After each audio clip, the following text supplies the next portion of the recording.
Bien, pues de esas sorpresas que se conocían después de 150 años, nada más y nada menos, a sorpresas que en este caso llevan siglos produciéndose, aunque no son sorpresas, son fenómenos que vamos a conocer a continuación y que nos va a explicar Fran Hernández. Fran, ¿qué tal? Bienvenido. Buenas noches. Bienvenido a la nueva temporada, cuarta temporada ya de nuestros Sombras en la Noche. Un placer. Hablándonos además de fenómenos, hoy que nos estamos centrando mucho en la fenomenología de Montserrat, en los días 11 concretamente, en esas luces y tratando de conocer un poco más también, Fran, de un rincón, de una zona muy concreta, a unos 50 kilómetros de Barcelona, en la que pasan muchas cosas desde hace muchos años, ¿no? Desde hace muchísimos, no es nuevo el fenómeno de las luces y de los ovnis dentro de la montaña de Montserrat. Hay muchas historias que se cuentan dentro de la montaña, de esa montaña mágica, como puede ser la más significativa y que se convierte en leyenda desde el año 1300, es el famoso Milagro de la Luz.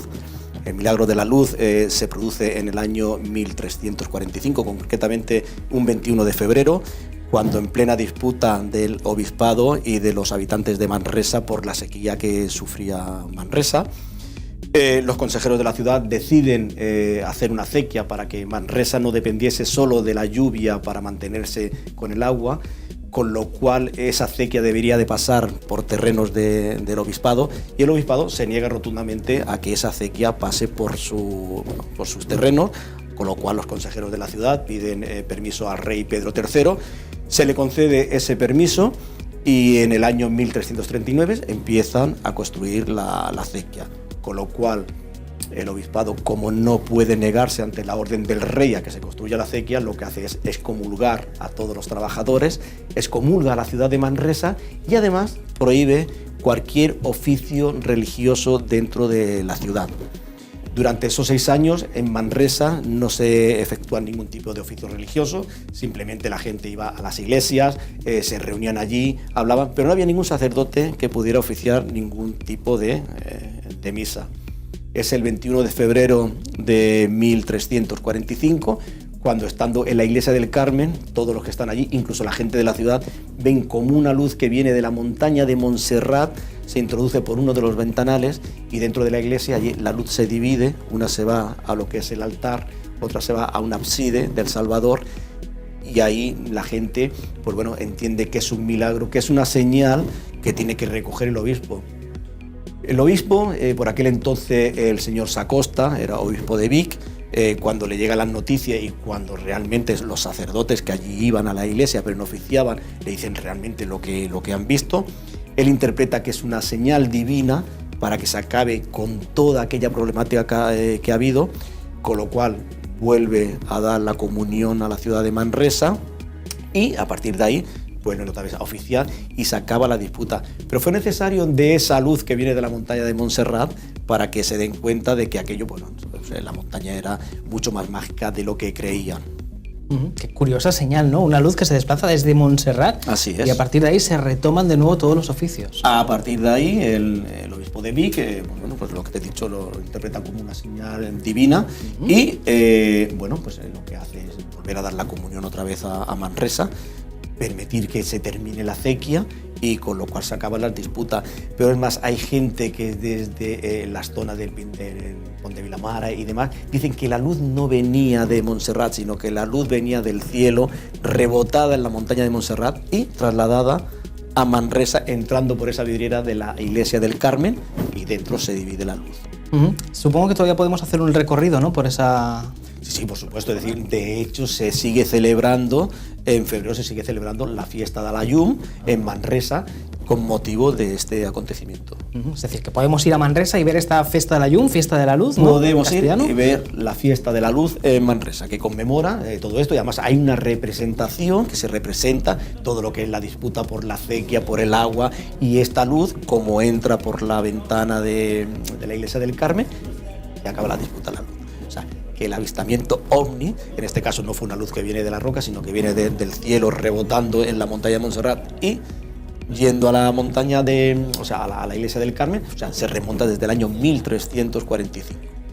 Son muchos años, desde luego, pero son también muchos casos, Fran, porque no es lo único que en la montaña de Montserrat podemos decir que se ve reflejado ahí, ¿no? Además de esto, ¿qué más fenómenos podemos encontrar? Hay muchísimos fenómenos. Se habla de esa puerta basculante tridimensional. Yo tuve la ocasión hace como unos 20 y pico de años de hablar con un testigo, al cual ya falleció, un hombre que, bueno, él durante 40 años, cada sábado por la mañana, iba a pasear por la montaña de Montserrat, no se perdía ningún sábado, hiciese frío, calor, lluvia o no. Y siempre hacía el mismo recorrido, hasta que esta vez dice que, bueno, una niebla le sorprendió, él pasa la niebla y cuando pasa la niebla empieza a no conocer lo que allí le rodea. Él dice que no conocía nada, tiene miedo porque piensa que es algo que le está sucediendo a él en su cabeza, que algo le va a pasar, un tipo de amnesia, pero se encuentra bien. Incluso él dice no, yo me encontraba bien, yo sabía en mi reloj, miro la hora, eran las 4 y 5 de la tarde, era por la tarde cuando él iba, con lo cual es ante esa situación que hace, vuelve sobre sus propios pasos hacia atrás y cuando vuelve a cruzar la niebla es cuando reconoce otra vez la montaña de Montserrat. Vuelve a reconocer la montaña de Montserrat. No se explica lo que ha pasado, todo eso es un intervalo de 3, 4, 5 minutos y cuando mira la hora son las 8 de la tarde. Es decir, lo que para él habían pasado 5 minutos, resulta que el hecho de cruzar esa niebla y volver habían pasado casi 4 horas y media. Todo a través de una niebla. Todo a través de una niebla.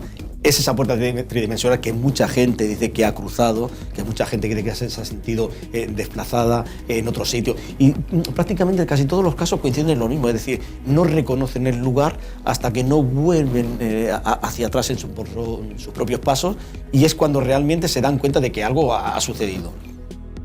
Yo creo que de nieblas y de lugares con este tipo de fenómenos iremos hablando más a lo largo de los diversos programas porque me vienen a la mente muchos casos que también están relacionados con nieblas que al pasar hacen alguna alteración, ¿no? Hay muchísimos. Lo que no está claro es si realmente las puertas tridimensionales se ocultan en la niebla o como son basculantes, la casualidad es que, bueno, en el momento de que tú pasas esa puerta tridimensional la cruza y te llama. Pero no solo es el caso de esa parada en el tiempo, es adelantar el tiempo o atrasar el tiempo, sino personas que, bueno, han testificado que hoy están aquí y que mañana han aparecido en Tailandia. Hay muchos casos de personas que han aparecido en países que dicen no reconozco el idioma, no reconozco el sitio, he preguntado dónde estoy y resulta que han estado a miles de kilómetros de donde ellos estaban.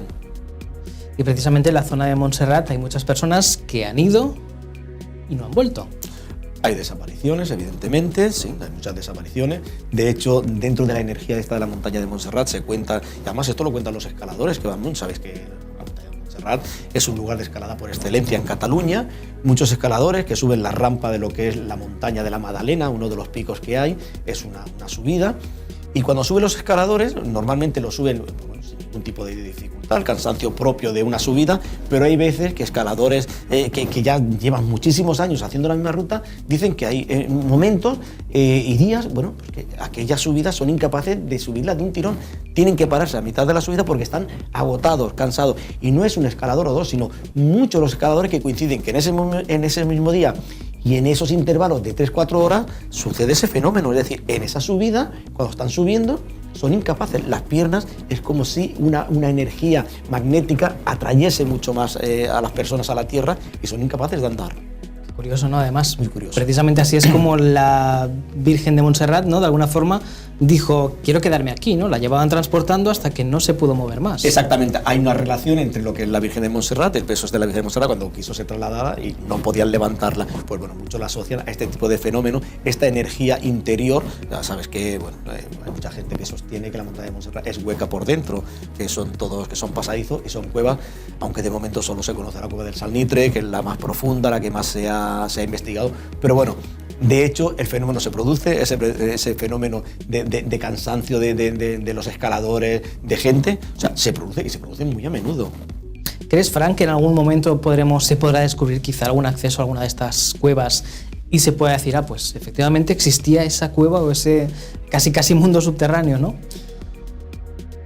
Con permiso de los monjes, sí. Yo creo que ellos saben más de lo que puedan decir, evidentemente. Es su casa y tampoco van a descubrir todo lo que hay dentro. Yo creo que dentro del monasterio sí que están las verdaderas puertas al corazón, a las entrañas de la montaña de Montserrat, y que posiblemente la clave de todos los fenómenos que pueda haber en la montaña de Montserrat se encuentra en su interior. Es decir, no sabemos lo que hay en el interior, no podemos investigar el interior, no podemos tomar mediciones energéticas de su interior, porque evidentemente la bahía de Montserrat no te permite hacer ese tipo de registro ni ese tipo de investigaciones.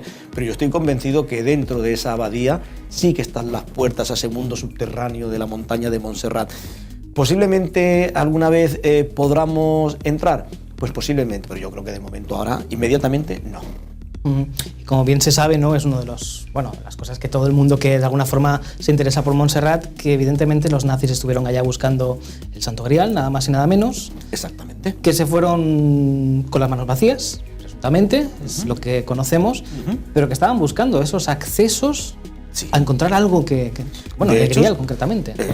Cuando los alemanes, los nazis, cuando Himmler llega a la montaña de Montserrat, está convencido de que el Santo Grial está allí. De hecho, se asocia el Santo Grial a que Gaudí es el único que vio el Santo Grial y lo trasladó a la Basílica de la Sagrada Familia. Hay quien ahora sostiene que el Santo Grial está escondido en la Sagrada Familia, que de hecho la Sagrada Familia no deja de ser un tributo al Santo Grial que Gaudí tuvo en sus manos.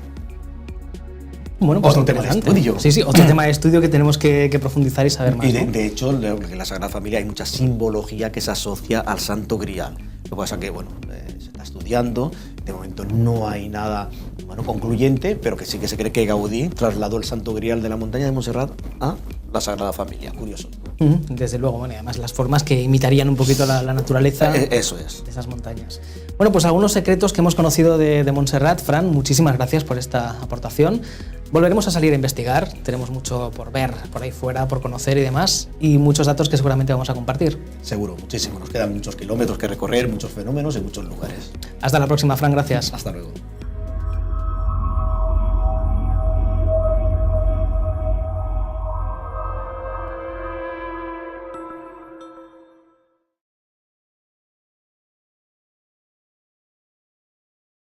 En 39 empiezan a construir la acequia, con lo cual el obispado, como no puede negarse ante la orden del rey a que se construya la acequia, lo que hace es excomulgar a todos los trabajadores, excomulga a la ciudad de Manresa y además prohíbe cualquier oficio religioso dentro de la ciudad. Durante esos 6 años en Manresa no se efectúa ningún tipo de oficio religioso, simplemente la gente iba a las iglesias. Cuarta temporada ya de Nuestros Hombres en la Noche. Un placer. Hablándonos además de fenómenos, hoy que nos estamos centrando mucho en la fenomenología de Montserrat, en los días 11 concretamente, en esas luces y tratando de conocer un poco más también, Fran, de un rincón, de una zona muy concreta, a unos 50 kilómetros de Barcelona, en la que pasan muchas cosas desde hace muchos años, ¿no? Desde hace muchísimos, no es nuevo el fenómeno de las luces y de los ovnis dentro de la montaña de Montserrat. Hay muchas historias que se cuentan dentro de la montaña, de esa montaña mágica, como puede ser la más significativa y que se convierte en leyenda desde el año 1300, es el famoso Milagro de la Luz. El Milagro de la Luz se produce en el año 1345, concretamente un 21 de febrero, cuando en plena disputa del obispado y de los habitantes de Manresa por la sequía que sufría Manresa.